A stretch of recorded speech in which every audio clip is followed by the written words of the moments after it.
بسم الله الرحمن الرحیم. د هرات ملي ټلویزیون معزز لیدونکو په سلامونه مو هرکلی کوم. نن پنځنۍ پنجشنبه د 1444 هجري سپوږمیز کال د ذوالحجې د میاشتې 13 نیټه ده چې د 1402 د چنګاښ د 15 نیټې سره برابر ده.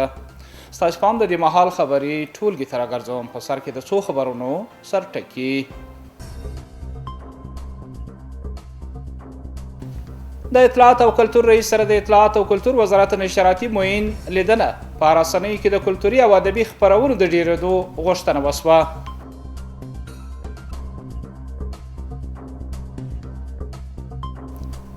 د 500 زومانو او ناویانو ودونه دغه ودونه د یو خیریه بنسټ د لوري ترسره شوي دي.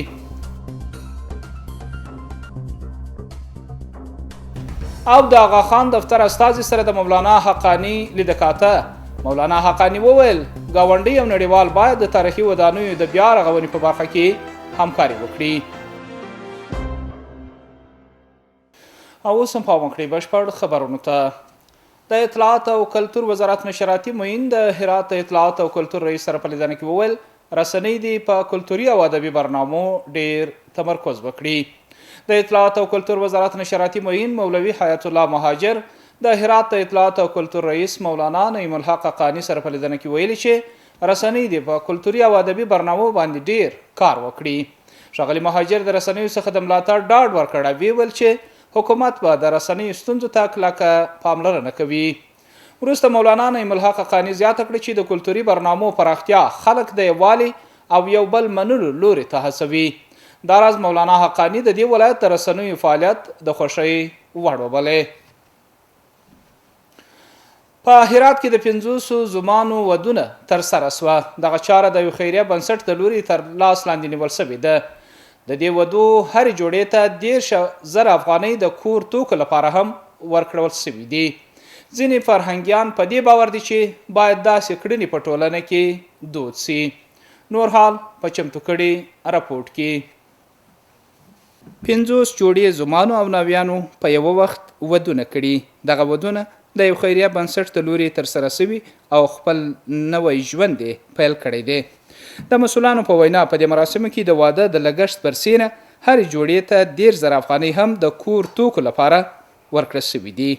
6 دوره گذشته که ما در خدمت از این عزیزا بودیم 20 زوج بوده، 25 زوج بودن، 30 زوج بودن، 75 زوج بودن و حدودا شاید دورای قبلی 200 الی 250 زوج در خانه بخت روان شدن توسط خیرین و این بار هم توفیق 50 تا زوج داشتیم عزیزای ما داشتن. و یو شمیر کلتوري فعالان او د دې مراسمو برخوالو ټینګار کړی دی چې داسې مراسم د ودونو د لوړو لګښتونو مخه نیسي او غواړي دغه دود په ټولنه کې عام سي.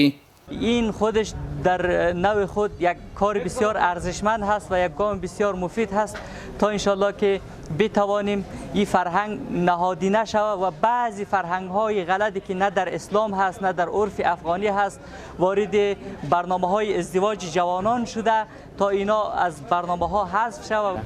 از طریق همچین برنامه ها تعداد زیادی از خانواده ها میتونن تعداد زیادی از ازواج میتونن سر خانه و زندگی خود برن و یک فرهنگ خوب شوند برای مردم ما برای جامعه ما که از چیزهای زیادی که در مراسم ها و ازدواج های صورت میگیره جلوگیری شود. د دې ودونو زومانو هم د داسې مراسمو څخه خوښي څرګنده کړې او وایي د ودونو د لوړو لګښتونو له وجې د کلونو راهیسې ودونه ځنډېدلي وه.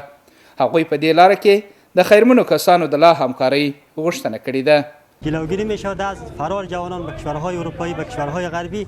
با هزینه کمترین هزینه می توانیم ما این عروسی ها را انشالله تشکیل بدیم. از همه خیرین خواستار ما این است که در سالهای آینده این بیشتر حمایت کنند تا این فرهنگ ناب در جامعه اسلامی در جامعه افغانستان رواج پیدا کند. من امروز بسیار خوشحال هستم چون 1.5 سال از نامزدی ما میگذره ما هنوز نتوانستیم که عروسی خود را بگیرم.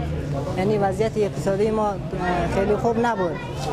یعنی نمیتونستیم که خرج مخارج عروسی خود را فراهم کنیم. دا په داسې حال کې ده چې د دې نه مخکې هم په هرات کې ورته مراسم جوړ او ډله ییز ودونه ترسره شوي دي. د هرات د اطلاعات او فرهنګ رئیس وایي د یونسکو په سازمان کې د هرات ثبت د هرات د مسؤلانو او خلکو یوه هیله ده. د هرات د اطلاعات او کلتور رئیس مولانا نعیم الحق قانی د آغا خان دفتر استازي سره په لیدنه کې وویل ګاونډي هیوادونه او نړۍ باید د هر ډول سیاسي ملحوظاتو پرته د هرات تاریخي ودانیو په بیا رغونه کې همکاري وکړي.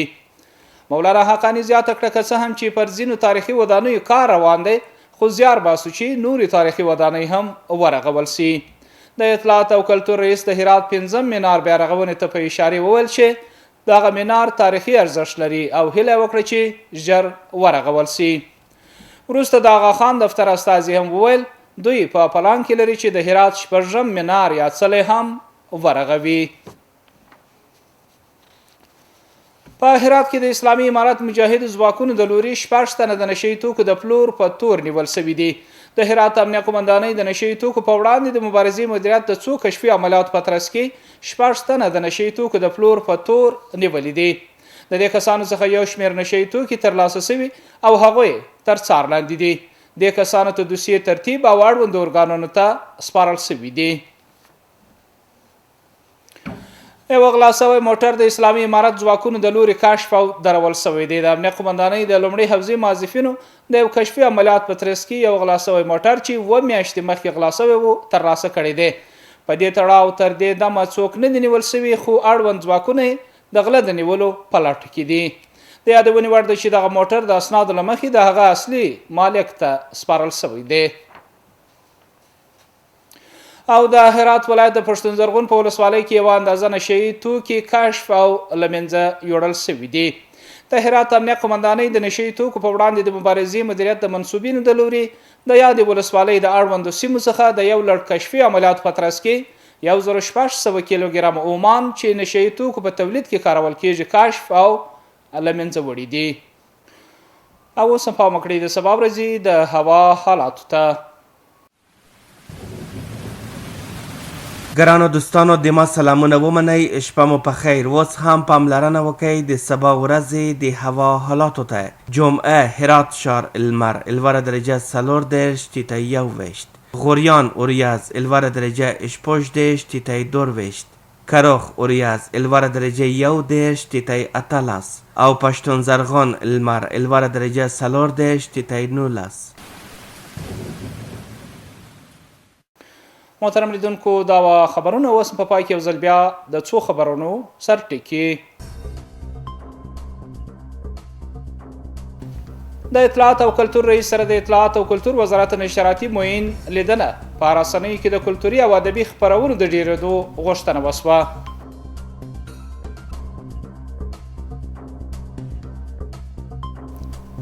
د 500 زمانو او ناویانو ودونه دغه ودونه د یو خیریه بنسټ ته لوري ترسره شوي دي.